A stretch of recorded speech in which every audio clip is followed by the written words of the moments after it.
नमस्कार, मैं हूं प्रभु चावला। जैसा कि आप जानते हैं, पिछले 3 हफ्ते से ईरान, इजराइल, अमेरिका का युद्ध हो रहा है।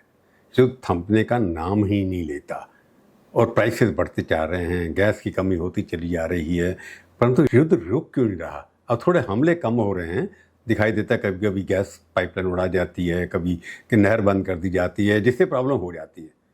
पर एक चीज़ स्पष्ट नज़र आ रही है कि ये झगड़ा ईरान और इजराइल के बीच में है, या इजराइल अमेरिका के साथ मिलकर के ईरान को ख़त्म करने के लिए है, या ईरान का खाड़ी के देशों के साथ झगड़ा है। क्योंकि जिस तरह से बम मिसाइल सब फेंके जा रहे हैं, उससे ये लगता है कि ईरान इजराइल से बदला कम ले जाता चाहता है, परंतु अपने पड़ोसी देश जो हैं उनके ऊपर आक्रमण ज़्यादा कर रहा है। प्रभु वाणी में आज यही डिस्कस करेंगे कि माजरा क्या है। नमस्कार, मैं हूं प्रभु चावला। प्रभु वाणी में आपका स्वागत है। सवाल क्या उठता है, क्यों ईरान इजराइल पर नरम है और अपने ही मुस्लिम पड़ोसियों पर इतना कठोर? ये सवाल क्यों उठ रहा है? ये सिर्फ एक सवाल नहीं है, ये इस पूरे युद्ध का सबसे बड़ा रहस्य है और शायद सबसे असहज करने वाली सच्चाई भी है। क्योंकि अगर हम सिर्फ भावनाओं से नहीं बल्कि तथ्यों से देखें तो तस्वीर बिल्कुल अलग दिखाई देती है। 28 फरवरी 2026 अमेरिका और इजराइल ने संयुक्त सैन्य अभियान शुरू किया, ऑपरेशन एपिक फ्यूरी और ऑपरेशन रोरिंग लायन। ये कोई साधारण हमला नहीं था, ये एक प्लान, सटीक और तेज वार था जिसका मकसद था ईरान की सैन्य और राजनीतिक लीड को तोड़ देना। पहले ही कुछ घंटों में तेहरान हिल गया। सुप्रीम लीडर आयतुल्ला अली खamenei, जो सदकों से ईरान की सत्ता के केंद्र थे, उनको मार दिया गया। उनके साथ ईरान के सबसे ताकतवर लोग भी खत्म कर दिए गए। अली शमखानी, अजीज नजीर ज़ादे, मोहम्मद पकपौर, अब्दुल रहीम मौसावी, इस्माइल खातिब और कई अन्य कमांडर, न्यूक्लियर प्रोग्राम से जुड़े वैज्ञानिक, उनकी नेशनल गार्ड जो है, रेवोल्यूशनरी गार्ड के अधिकारी। ये एक लीडरशिप का सत्यानाश करने का प्रोग्राम था जिसमें अमेरिका और इजराइल सफल हो गए। इतना गहरा कि किसी भी देश की सरकार गिर सकती थी, लेकिन ईरान की सरकार अभी तक नहीं बदली। क्यों? कि ये पहले से तैयार थे। कुछ दिनों में सत्ता संभाल ली गई। मुज्तबा खamenei को, उनके बेटे को नया सुप्रीम लीडर बना दिया गया। उनके बारे में भी पता नहीं कि वो जिंदा हैं मर दिए गए। उन्होंने सिस्टम को जिंदा रखा। कम्युनिकेशन टूटने के बावजूद मिसाइल लॉन्च होते रहे, यानी कि ईरान का सेट तो कट गया, परंतु शरीर लड़ता रहा जैसे रोबो चढ़ता है। फिर शुरू हुआ जवाब, लेकिन ये जवाब वैसा नहीं था जैसे दुनिया ने सोचा था। अगर ये युद्ध इजराइल के खिलाफ है तो ईरान को सबसे ज़्यादा हमला इजराइल पर करना चाहिए था, जो नहीं हो रहा।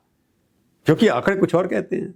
1 मार्च से शुरू हुई ऑपरेशन ट्रू प्रॉमिस 4 के तहत इजराइल पर लगभग 203 तक बैलिस्टिक मिसाइलें और 100 से ज़्यादा ड्रोन दागे गए ईरान की तरफ से।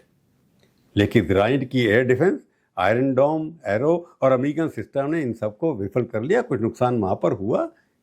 कुछ मिसाइलें तेल अवीव, हाइफा, रमादगंज जैसे शहरों तक पहुंची। करीब 12 से 24 लोगों की मौत हुई। कुछ इमारतें क्षतिग्रस्त हुई। एयरबेस, नेवितम और रेमॉन पर हल्का असर जरूर पड़ा। अमेरिकन जहाज भी कुछ गिरे, लेकिन चालू रहे, यानी झटका लगा इजराइल को, लेकिन सिस्टम नहीं टूटा। अब जरा दूसरी तरफ देखिए, गल्फ देश, यूएई, अरब, कतर, कुवैत, बहरीन, यहाँ कहानी पूरी तरह बदल जाती है। सिर्फ यूएई 300 से ज़्यादा बैलिस्टिक मिसाइलें छूटी गई, 1600 से ज़्यादा ड्रोन और दर्जों क्रूज मिसाइलें दाग दी गई।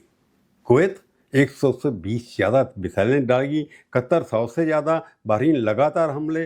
सऊदी अरब तेल रिफाइनरी और इंफ्रास्ट्रक्चर निशाने पर डाल दिया। ईरान ने बर्बाद कर दिया ऑलमोस्ट। यहाँ सैकड़ों नहीं, हजारों हमले इन देशों पर हुए और असर विनाश। दुबई इंटरनेशनल एयरपोर्ट बार बार बंद, फ्यूल टैंक जल उठे, फ्लाइट्स डाइवर्ट कर दी गई। फुजेरा पोर्ट, जहाँ से तेल का बड़ा हिस्सा आता है, हमलों से ठप हो गया, यानी कि अपने दोस्तों के ऊपर हमला कर रहे थे। कतर का रास लफान एलएनजी प्लांट टूटा, क्षतिग्रस्त हो गया। सऊदी अरब का यानबू रिफाइनरी निशाने पर लगी। होटल, रिहायशी इमारतें ड्रोन हमलों में प्रभावित हो गए। ये सिर्फ सैन्य हमला नहीं था, ये उनके ऊपर आर्थिक हमला था। तेल की कीमतें 100 से 135 तक पहुंच गई। हज़ारों फ्लाइट कैंसिल हो गई। टूरिज्म हर दिन 500 से $650 मिलियन का नुकसान इन देशों को हुआ, यानी कि होटल खाली हो गए, यानी पूरे क्षेत्र में सालाना नुकसान 40 से 50 बिलियन डॉलर यानी कि 50 लाख करोड़ से ज़्यादा हो गया। दुबई जो खुद को दुनिया का सबसे सुरक्षित ग्लैमर हब कहता था, अब असुरक्षा का प्रतीक बन गया। वहाँ जाने से लोग कतराते हैं। अब सवाल और गहरा हो जाता है, अगर ईरान इजराइल से लड़ रहा है तो अरब देशों को क्यों तोड़ रहा है? अरब देश तो युद्ध में शामिल भी नहीं है, उनकी तरफ से एक बंदूक भी नहीं चलाई गई, वो चुपचाप बैठे हुए हैं वहाँ पर। उसके ऊपर इतना हमला क्यों कर रहे हैं आप? ईरान का जवाब बड़ा अजीब सा है। ये दबाव की राजनीति है। ये वही देश है जहाँ अमेरिका के बेस हैं, अड्डे हैं, और उनकी अर्थव्यवस्था टूटेगी अगर इन देशों की, तो अमेरिका पर दबा लेंगे कि युद्ध रोके। पर रुका नहीं, परंतु अपने भाइयों को नुकसान कर दिया आपने। लेकिन क्या पूरी सच्चाई यही है या इसके पीछे कुछ और भी है? मिडल ईस्ट में एक और दरार है जो कहते हैं शिया बनाम सुन्नी। ईरान शिया शक्ति है सबसे बड़ी, और गल्फ देश सारे के सारे वहाँ पर सुन्नी ज़्यादा रहते हैं। दशकों से ये टकराव आपस में चल रहा है।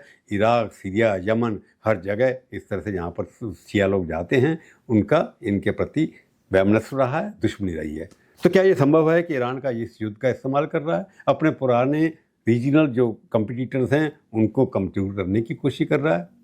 क्योंकि ध्यान दीजिए, इजराइल को बड़ा लिमिटेड नुकसान हुआ है। आपने कहा प्राइम मिनिस्टर को मार दिया, वो जिंदा है, लेकिन सुन्नी अरब देशों को भारी आर्थिक झटका लग रहा है।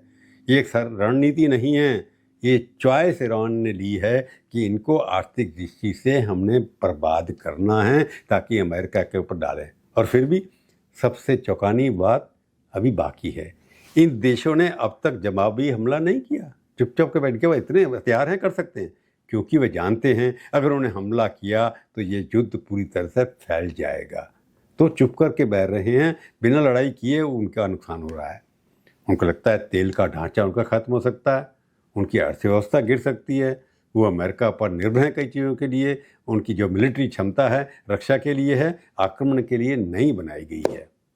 और फिर रमज़ान का समय भी चल रहा था, उन्होंने संयम रखा, लेकिन असली कारण रणनीतिक मजबूरी है। वे सह रहे हैं और इंतज़ार कर रहे हैं आखिर कब तक ईरान की मिसाइल उनको नुकसान पहुंचाती रहेंगी। और यहीं इस युद्ध की सबसे कड़वी सच्चाई नज़र आती है। ईरान अपने ही मुस्लिम पड़ोसियों को आर्थिक रूप से तोड़ रहा है। वे देश जो उस देश के युद्ध के सीधे पक्षदार नहीं हैं, जिन्होंने पलटवार भी नहीं किया है, फिर भी सबसे ज़्यादा नुकसान वही झेल रहे हैं। क्यों? ईरान इसका उत्तर देने में अभी तक असफल रहे हैं। इजराइल के ऊपर अटैक क्यों नहीं कर रहा हो? तो आखिर ये युद्ध क्या है? क्या ये इजराइल के खिलाफ लड़ाई है, या अमेरिका को दबाव लाने की राजनीति, या फिर मिडिल ईस्ट की शक्ति संतुलन को बदलने का एक बड़ा खेल? लेकिन सवालों के बीच एक सवाल सबसे बड़ा है, अगर ये देश सुरक्षित नहीं हैं, अगर उन्होंने जवाब नहीं दिया, फिर उन्हें ही क्यों जला रहे हैं ईरान के सैनिक शक्ति? उन्हीं के ऊपर ही क्यों दागा जा रहा है? क्योंकि उनकी अर्थव्यवस्थाएं टूट रही हैं, क्योंकि उन्हें शहर निशाने पर हैं, क्योंकि इस युद्ध में ईरान सिर्फ बाहरी दुश्मनों से नहीं लड़ रहा, अपने ही मुस्लिम दुनिया को कमज़ोर कर रहा है, आपस में लड़ाने की बात कर रही है। ये समझ में नहीं आ रहा किसी को कि ईरान अपने ही देशों के साथ क्यों जा रहा है। अगर उन्हें पलटवार कर दिया तो उसका नुकसान ईरान को भी हो सकता है।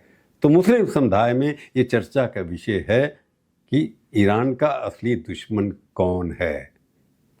आज की प्रभुवाणी में केवल इतना ही, फिर मिलेंगे, किसी और विषय पर बात करेंगे।